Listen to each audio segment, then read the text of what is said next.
Pernah dengar soal Danau Poso di Sulawesi Tengah?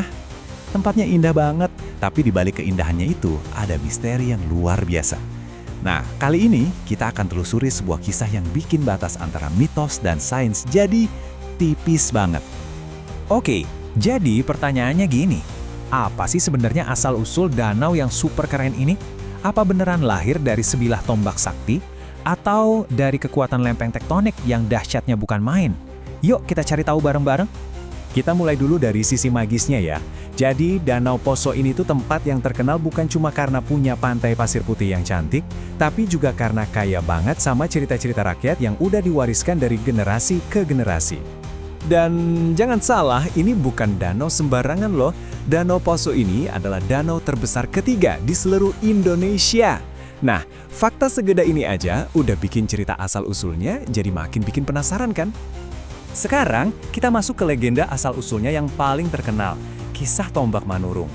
Ini tuh cerita klasik banget soal kerajaan, kekuatan goib dan keajaiban yang udah ngebentuk identitas danau ini. Menurut legenda, prosesnya tuh simple banget. Ada seorang raja, namanya Raja Manurung, dia datang ke sebuah tanah yang kering kerontang. Terus, dia tancapkan tombak saktinya ke tanah, dan wush, air langsung menyembur keluar dengan deras. Akhirnya, seluruh daratan itu tergenang air dan membentuk Danau Poso yang luas. Dari tanah kering jadi sumber kehidupan, cuma gara-gara satu tindakan magis. Eits, keajaibannya nggak berhenti sampai di situ. Menurut kepercayaan orang-orang di sana, danau ini ada penjaganya. Sesosok makhluk mistis yang kuat banget yang tugasnya memastikan danau ini tetap seimbang. Dan penjaga ini punya nama Silondai.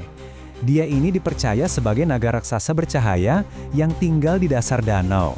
Jadi, dia bukan sekedar makhluk biasa, tapi penjaga gaib yang namanya aja udah bikin orang-orang di sana kagum sekaligus hormat. Nah, ini nih yang bikin makin seru. Cahaya-cahaya misterius yang kadang muncul di permukaan danau itu bagi warga lokal bukanlah fenomena biasa. Itu dipercaya sebagai pesan, sebuah komunikasi langsung dari Silondai. Oke, sekarang pegangan ya. Kita bakal banting setir nih. Dari dunia cerita rakyat dan legenda, kita bakal loncat ke penjelasan yang ditawarkan oleh geologi modern. Siap-siap buat lihat dari sudut pandang yang beda banget. Nah, di sini kita bisa lihat perbandingannya. Jelas banget kan?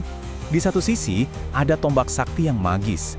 Di sisi lain, ada kekuatan lempeng tektonik yang super dahsyat.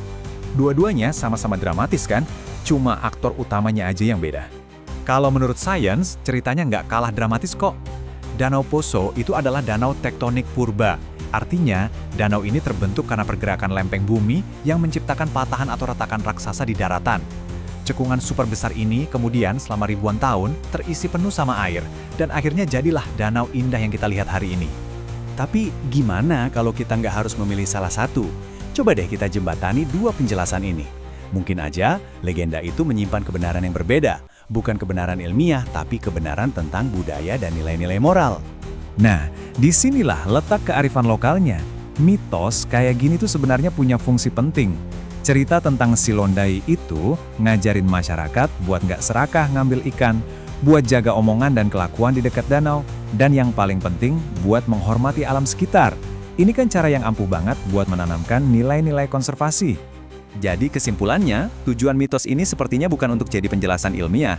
Tujuannya adalah untuk memastikan danau ini, yang jadi sumber kehidupan, tetap dilindungi untuk generasi-generasi selanjutnya. Caranya, ya lewat sebuah cerita yang nggak akan pernah dilupakan. So, kita balik lagi ke pertanyaan awal. Kalau sebuah mitos ternyata ngajarin kita buat melindungi alam, apa kita tetap harus memilih antara legenda dan sains? Mungkin nggak perlu. Mungkin keduanya bisa hidup berdampingan, saling melengkapi, dan menceritakan sebuah kisah yang jauh lebih utuh tentang dunia kita.